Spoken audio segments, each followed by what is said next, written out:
तो आज बेटा हम बात करेंगे यूपीएससी की। अगर आप यूपीएससी के बारे में प्रिपरेशन करने की सोच रहे हैं और आप यूपीएससी के लिए हमारे साथ जुड़े हुए हैं, तो सबसे पहले तो ये बात आती है कि यूपीएससी कैसे तैयार करना चाहिए, यूपीएससी में क्या क्या बेसिक चीज़ें होती हैं, उनको समझने के लिए बहुत चीज़ें जानने की ज़रूरत है। कभी कभार क्या होता है, हम डीमोटिवेटेड बहुत ज़्यादा हो जाते हैं, हम डीमोरलाइज रहते हैं और प्रिपरेशन करने जाते हैं। लोग हमें अलग अलग राय देते हैं कि यार प्रिपरेशन इस महीने नहीं, अगले महीने स्टार्ट करो, अगले महीने नहीं, अभी स्टार्ट करो, ब्ला ब्ला ब्ला, बहुत सारी चीज़ें आपके दिमाग में आती हैं। तो क्या यूपीएससी बहुत टफ है और इसकी राइट एज क्या है? कुछ लोग कहते हैं भाई अंडर ग्रेजुएट हो तो आप बहुत अच्छे टाइम पर हो यूपीएससी के प्रिपरेशन स्टार्ट करने के लिए। कुछ लोग कहते हैं अगर ग्रेजुएशन कर लो तो आपकी बेसिक नॉलेज अच्छी हो जाती है तो आप बेहतर कर सकते हैं। मेरे हिसाब से आपने ग्रेजुएशन किया हो या यूजी कोर्स में हो या अदर कोर्सेज में हो, do remember things can not be altered in a day. और कोई भी चीज़ एक दिन में आप बदल नहीं सकते, कुछ भी कर नहीं सकते। अब हाँ, जाहिर सी बात है कि 35-40 साल के होने के बाद आपको याद है कि आपको आईएएस कर लेना चाहिए था तो लेट हो जाता है। बट अगर आप 16 साल से लेकर 30 साल के बीच में और आपको बीच में लग गया कि यार शायद एक बार मुझे यूपीएससी देना चाहिए, तो आपकी एज में कोई प्रॉब्लम नहीं है। प्रॉब्लम सिर्फ आपके माइंडसेट में है। आपका माइंडसेट बेटा ऐसा कुछ बना हुआ है कि आप तैयारी को सीरियसली लेना नहीं चाहते। कभी कभार क्या होता है ना, हम लोग अपनी तैयारी को बहुत ज़्यादा सीरियसली नहीं लेते। लोग कहते हैं तो हमें लगता है कि चलो आईएएस की तैयारी कर लेते हैं। लोगों के कहने से ना आप शादी करो, ना लोगों के कहने से आईएएस की तैयारी करो, कि दोनों चीज़ें खतरनाक होंगी अगर लोग कहेंगे। अगर लोगों के कहे बिना आपने इसका डिसीजन लिया है तब तो ठीक है, बट अगर लोगों ने कहा है तब आप आईएएस की तैयारी कर रहे हैं तो बिल्कुल गलत है।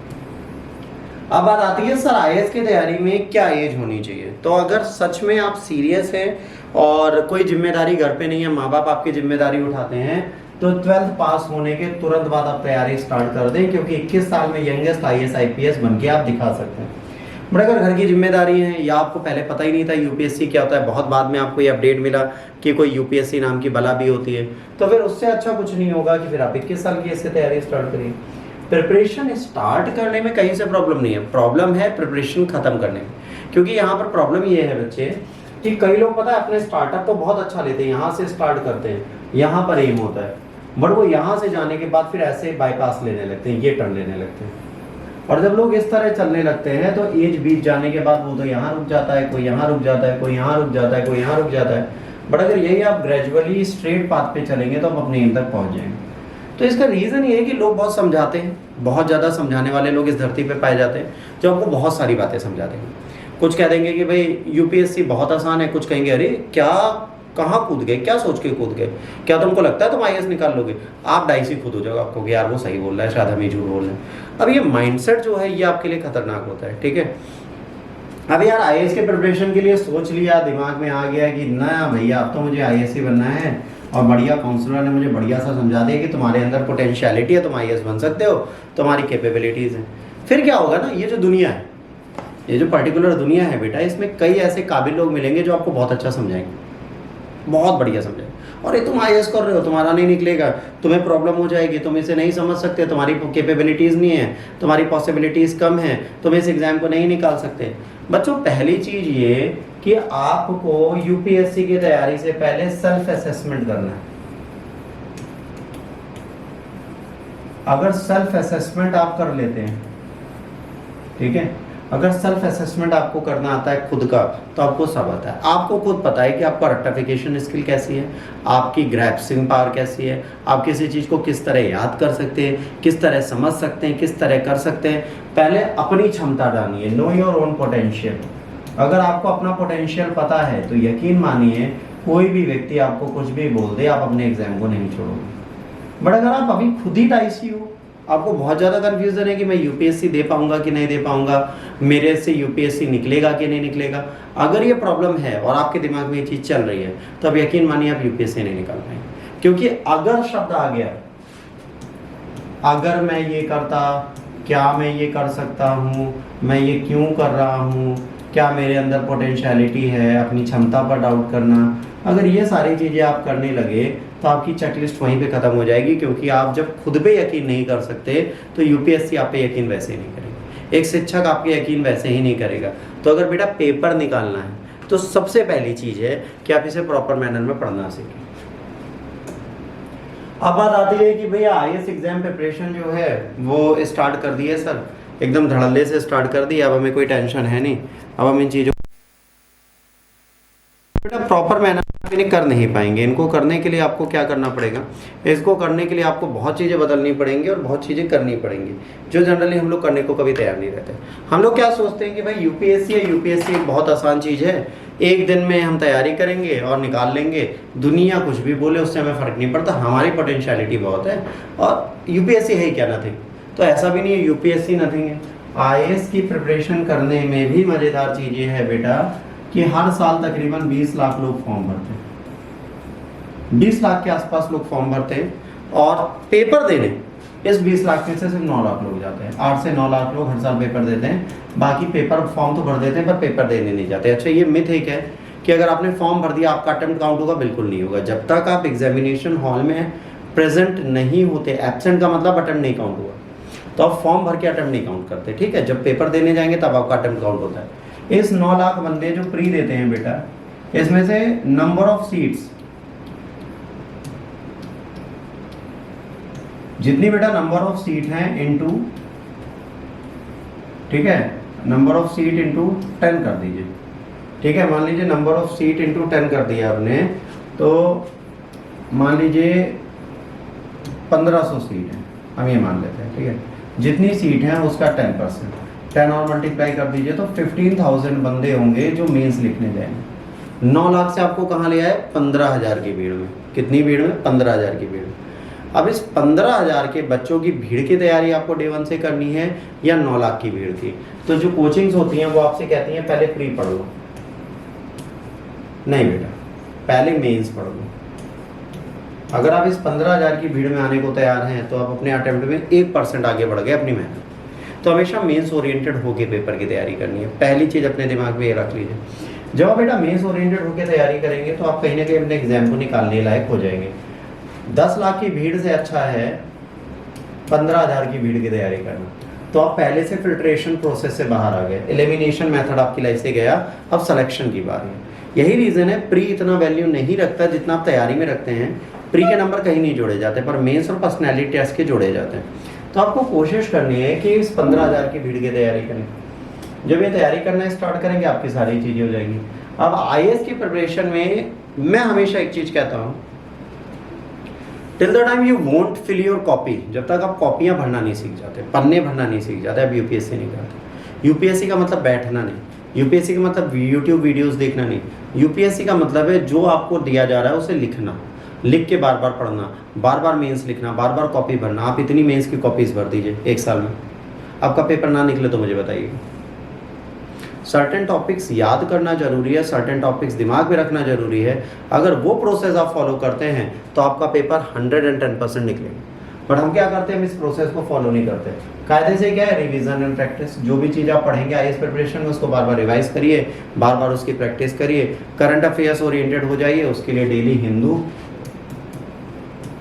ठीक है, जनसत्ता एक्सप्रेस, ठीक है, नव भारत टाइम्स या द इंडियन एक्सप्रेस। जो न्यूज़पेपर अच्छा लगे वो उठा लीजिए, योजना, कुरुक्षेत्र या और एक कोई भी मैगजीन, भले वो सिविल सर्विसेज क्रॉनिकल हो, भले वो इंडिया टुडे हो, भले वो PT 365 हो, कुछ भी हो, कोई फर्क नहीं पड़ता। कुछ भी उठा लीजिए, किसी भी संस्थान को उठा लीजिए। बट जब तक आपका सिलेक्शन नहीं होगा तब तक वो संस्थान की कॉपी मत छोड़िए। अगर आपने वो चीज़ छोड़ दी तो आप फंस जाओगे। फिर आते हैं फंडामेंटल जीएस में, फिर हम बात करते हैं बेसिक जीएस की। बेसिक जीएस का मतलब क्या होता है बेटा, जहाँ पे history, geography, science, science tech, current, ठीक है, आर्ट एंड कल्चर, ये डिज़ास्टर मैनेजमेंट, जितने सब्जेक्ट आपने प्री मेंस में देखे सारे के सारे आपको पढ़ाए जाते हैं, तो वो पढ़ना पड़ता है। तो आईएएस की प्रिपरेशन की मूल आधार को पहले समझिए, आईएएस होता क्या है उसकी बात तो हम बाद में करेंगे। अब कई बच्चों ने मुझसे पूछा क्या सर एक अटेम्प्ट में हम यूपीएससी क्लियर कर सकते हैं। कल क्या हुआ, कल मैं कहीं गया हुआ था, वहाँ पे किसी ने कहा कि सर 600 सीटें, 650 या 700 सीटें आती हैं। चौकी में था, थाने में गया था इलाहाबाद के, किसी काम से था तो वहीं गाड़ी खड़ी कर रहा था। तो वहाँ पे एक सिपाही थी लड़की, उसने कहा कि सर यूपीएससी बहुत टफ होता है और लोग नहीं निकाल पाते, आप कह रहे हो बहुत ईजी है। तो मैंने ये कहा कि बेटा 600 सीटें I is none of your business, आपको तो इसमें से एक सीट चाहिए ना। जिस दिन तक आप ये अप्रोच नहीं बनाओगे आप पेपर नहीं निकाल पाओगे। आपका अप्रोच होना चाहिए मुझे एक सीटें चाहिए, 599 तब भी एक्स्ट्रा। हम क्या सोचते हैं सिर्फ 600 सीटें आई है, तुम्हें 600 सीटों पे दंगल थोड़े ना करना है, तुम्हें सिर्फ बेस्ट 300 या 600 जितनी सीटें आ रही है उनमें से एक होना है, तो उनमें से एक होना बहुत आसान है। और यूपीएससी क्लियर होता है अगर आप प्री और मेंस पे प्रॉपरली ध्यान दें। अगर आप यूपीएससी के लिए प्री और मेंस को ठीक से देखते हैं, उसको समझते हैं, उसको जानते हैं, तो पेपर निकालना बहुत आसान है। Most easy task to crack. अगर आप मेंस ओरिएंटेड होकर डे 1 से पढ़ते हैं, अपने सिलेबस को समझते हैं, प्रीवियस ईयर क्वेश्चन पेपर को समझते हैं, तो इससे आसान तरीका पेपर निकालने का और कोई नहीं होता। तो आपको ये देखना है कि यूपीएससी निकालने के लिए आप एक्चुअली क्या कर रहे हैं और कैसे करना चाहते हैं। अब आते हैं यूपीएससी के बारे में समझते हुए क्या होता है। देखिए, इसमें 3 तरीके के पेपर होते हैं। पहला होता है आपका प्रिलिमिनरी एग्जाम, जिसको प्रारंभिक परीक्षा बोलते हैं। 2 पेपर होते हैं, एक सीसेट और एक जीएस। इसमें 80 क्वेश्चंस आते हैं, इसमें 100 क्वेश्चंस आते हैं। ये 2.5 मार्क्स का एक होता है, ये 2 नंबर का एक होता है। ये भी 200 नंबर का पेपर है, ये भी 200 नंबर का पेपर। ये क्वालिफाइंग इन नेचर है, इसको आपको क्वालिफाई करना है, ये आपकी कट ऑफ बनाता है। अगर जनरल की बात करें 55 क्वेश्चन, एसटी एससी की बात करें ओबीसी 48, एसटी एससी 45, मतलब 100 में 45 क्वेश्चन, 48 क्वेश्चन, 55 क्वेश्चन आप अगर सही करते हैं तो आपकी प्री की कट ऑफ गारंटी निकल जाएगा, आपको परेशान नहीं होना। तो प्री के लिए मेहनत इसलिए नहीं करनी चाहिए। देखिए यहाँ क्या लिखा है, करंट अफेयर्स, हिस्ट्री, ठीक है, ज्योग्राफी, पॉलिटी, इकोनॉमिक्स, ठीक है, general issues, environment, ecology, biodiversity, सब कुछ लिखा हुआ है। ये बेसिक चीजें आपको यहाँ पढ़नी है। यहाँ पर comprehension, interpersonal skill, logical reasoning, decision making, general mental ability, basic numeracy, ठीक है, और इंग्लिश लैंग्वेज, ये आपको यहाँ पे पढ़ना है। अच्छा, इंग्लिश लैंग्वेज वो वाला इंग्लिश लैंग्वेज नहीं, पैसेज रीडिंग की लैंग्वेज में, वो हिंदी इंग्लिश दोनों में होगा। तो यहाँ पे हिंदी पढ़िए, इंग्लिश पढ़िए, कोई फर्क नहीं पड़ता। अब ये सी साइड में ये वाला पेपर जो है क्वालिफाइंग है, इससे आपकी कट ऑफ निकलती है। अब जब आप प्री पास कर जाते हैं तो आपके 2 कंपलसरी पेपर होते हैं, ठीक है, जो क्वालिफाइंग इन नेचर होते हैं, 300 नंबर और 300 नंबर के। इनमें से आपको मिनिमम 100 नंबर और 100 नंबर लाना है, तब आपकी ये कॉपीज चेक होंगी। माफ करिए। तो अब बच्चे क्या करते हैं, अब मेंस की तरफ चलते हैं। तो मेंस में हिंदी इंग्लिश पास करना है, तो जो इंग्लिश मीडियम का बच्चा कहता है सर मुझे हिंदी नहीं आती, और जो हिंदी मीडियम का बच्चा कहता है मुझे इंग्लिश नहीं आती, दोनों लैंग्वेज सीखना स्टार्ट कर दें, वरना आपको यूपीएससी नहीं आती। हिंदी मीडियम को भी इंग्लिश का पेपर पास करना है और इंग्लिश मीडियम वालों को भी हिंदी का पेपर पास करना है। अगर आप पंजाबी हैं तो पंजाबी का मारना है, गुजराती भाषा का पास करना है। 22 लैंग्वेज में जो अच्छी लगे वो आप पास कर लीजिए। ये पास करने के बाद आपका मेंस की जर्नी स्टार्ट होती है। और बेटा मेंस की जर्नी होती है सबसे ज़्यादा मज़ेदार। यहाँ पे क्या होता है, यहाँ पर पहले ऐसे पेपर होता है। ऐसे पेपर में पार्ट ए में 4 ऐसे होते हैं, पार्ट बी में 4 ऐसे होते हैं। एक ऐसे इधर से, एक ऐसे इधर से उठाना है। 250 नंबर का पेपर, 2500 वर्ड लिख के आना है, 1250 इसमें और 1250 इसमें। तो पहले दिन आपको 3 घंटे में मात्र 2500 शब्द लिखने हैं, तो आपके लिए आसान है। 2500 वर्ड्स आप लिख सकते हैं 3 घंटे में। बट इसके बाद ट्विस्ट स्टार्ट होता है एग्जाम का। रियल एग्जाम का जो ट्विस्ट है वो कहाँ से स्टार्ट होता है, जीएस के मेंस के प्रोसेस से। मेंस के प्रोसेस की अगर बात करो बेटा, पेपर 1, पेपर 2, पेपर 3, पेपर 4, पहले इसकी बात। यहाँ पर अगर आप बात करेंगे तो जनरल स्टडीज 1 में Indian heritage, culture, history, geography of the world basic है, मतलब इंपॉर्टेंट है, बाकी बहुत है वो अलग चीज है। अब यहाँ पे क्या है, 20 क्वेश्चन आएंगे, 10 क्वेश्चन आएंगे 10 नंबर के 150 वर्ड के, और 10 क्वेश्चन आएंगे, ठीक है, 15 नंबर के 250 वर्ड के, ठीक है। तो 250 और 150, 1500 प्लस 2500। अब 3 घंटे में 4000 शब्द लिखने। अभी तक क्या था, 2500 शब्द में आपका चल रहा था। ऐसे राइटिंग में इसीलिए ज्यादा नंबर लाके आप रैंकिंग बना सकते हो। पर जीएस पेपर 1, 2, 3, 4 में अगर आप टॉपर की भी मार्कशीट उठाओगे, उस पर एक वीडियो अपलोडेड है ऑलरेडी, आप देख लीजिएगा, तो 93 भी आए थे जीएस पेपर 2 में 250 में से टॉपर के में। तो अब ये को इसमें नंबर ज्यादा आएंगे नहीं आएंगे। रीजन 4000 शब्दों को लिखने के लिए 3 घंटे कम पड़ते हैं। 15 क्वेश्चन 16 क्वेश्चन हर एक एस्पिरेंट कर पाता है। तो अब 15 नंबर के 4 छोड़ दिए तो 60 नंबर छूट जाता है, 10 नंबर के 4 छोड़ दिए तो 40 नंबर छूट जाता है। 160 या 140 नंबर में आपका पेपर चेक होता है। तो पेपर छूटे ना इससे ज़्यादा, तो आपको डेली मेंस राइटिंग करनी है, और हम यही कोशिश करेंगे कि आपको डेली मेंस राइटिंग करें ताकि आपका पेपर निकलने की कोशिश हो पाए। बट ये डिपेंड करता है आपकी मेहनत पर। जैसे मैंने प्रीवियसली जो क्वेश्चंस दिए कुछ ग्रुप्स पे, कुछ कम्युनिटीज़ को, कुछ क्लास को, तो वो अभी तक मेरे पास नहीं पहुँचे चेक होने के लिए। तो अगर बेटा 1-2 बच्चों को छोड़ के बाकी पहुँचाएंगे नहीं तो फिर टीचर आपको लिखने को देगा नहीं। जो बच्चा सीरियस रहेगा उसको मैं लिखने को पर्सनली दूंगा, मुझे पर्सनली मैसेज करे मैं दे दूंगा, पर कोई नहीं लिखना चाहता तो मैं लिखवाऊंगा। जीएस पेपर 1 के बाद 2 में governance, constitution, polity, social justice आया, जीएस पेपर 3 में science and technology, economic development, biodiversity, security, disaster management, ये 3 पेपर जो मेंस के हैं, अगर इनको आप प्री से मिला ले तो ये और ये सिलेबस ऑलमोस्ट सेम है। तो अगर जीएस पेपर 1 2 3 और एस्से राइटिंग को अगर आप तैयार करते हैं तो आप प्री अपना तैयार कर लेंगे, बशर्ते आपके पास 1.5-2 साल है और आप प्रॉपर मैनर में लिख रहे हैं। एथिक्स, इंटीग्रिटी एंड एप्टीट्यूड का जो पेपर है बच्चे, इसको आपको अलग से पढ़ना है। इसके लिए आपको क्या करना है वो अभी मैं आगे बुकलेट्स में बताऊंगा। अब जब ये सारा हो जाता है तो आपका एक ऑप्शनल सब्जेक्ट होता है जो आपको चूज करना होता है, वो भी 250-250 नंबर का होता है। जी एसए का भी पेपर के बाद ये जो है ये भी टफ पेपर माना जाता है। ऑप्शनल में भी 2 पेपर होंगे, एक ही दिन में होंगे, 250-250 नंबर के, पेपर 1 पेपर 2 ये दिन। अब लोग कहते हैं सर 5 दिन में पेपर कैसे खत्म हो जाता है, वो सुनो। डे 1 हो गया, डे 2 हो गया, राइट, डे 3 हो गया, डे 4 हो गया और डे 5 हो गया। आपका पहले कंपल्स क्वालिफाइंग पेपर होगा, अगले दिन एसए का होगा, उसके अगले दिन जीएस पेपर 1 2 होगा, उसके अगले दिन जीएस पेपर 3 4 होगा और उसके अगले दिन ऑप्शनल होगा। 5 दिन में आपका एग्जाम खत्म हो जाएगा मेंस का। और ये 5 दिन या तो आपकी जिंदगी बनाएंगे या आपको वापस जीरो पे लाके खड़ा कर देंगे। तो चॉइस आपकी, आप क्या करना चाहते हैं। अगर आप बेहतर करना चाहते हैं तो आपको पढ़ना पड़ेगा, अगर आप नहीं पढ़ते तो आपको प्रॉब्लम होगी। अभी यहाँ पे रुकते हैं। अब जो बच्चे उनमें से किसी को कोई डाउट है तो प्लीज पूछ लें।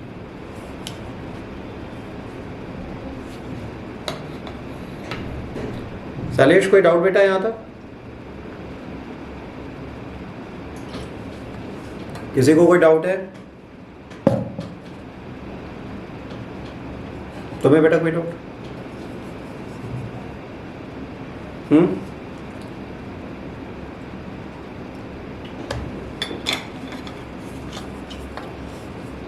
किसी को कोई डाउट? चलो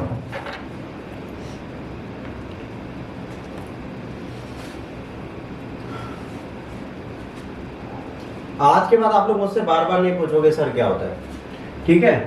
अब सिलेबस के बारे में हमने आपको पूरी चीजें समझा दी, आपके सामने ग्लिम्स है पेपर 1 प्री का, उसके बाद सी साइड का पेपर, सारी ग्लिम्स यहाँ पे लिखी है, ठीक। उसके बाद ये देखिए आपका सिलेबस क्वालिफाइंग पेपर 300 नंबर के, 300 नंबर के, फिर ये आपका एस्से राइटिंग, फिर ये 1000 नंबर के, फिर ये 250 नंबर का और 250 नंबर 500 नंबर के। तो आपका जो टोटल मेंस है वो हो गया कितने का, 1750 नंबर का। इसके बाद बेटा आता है क्या, पर्सनैलिटी टेस्ट, इंटरव्यू।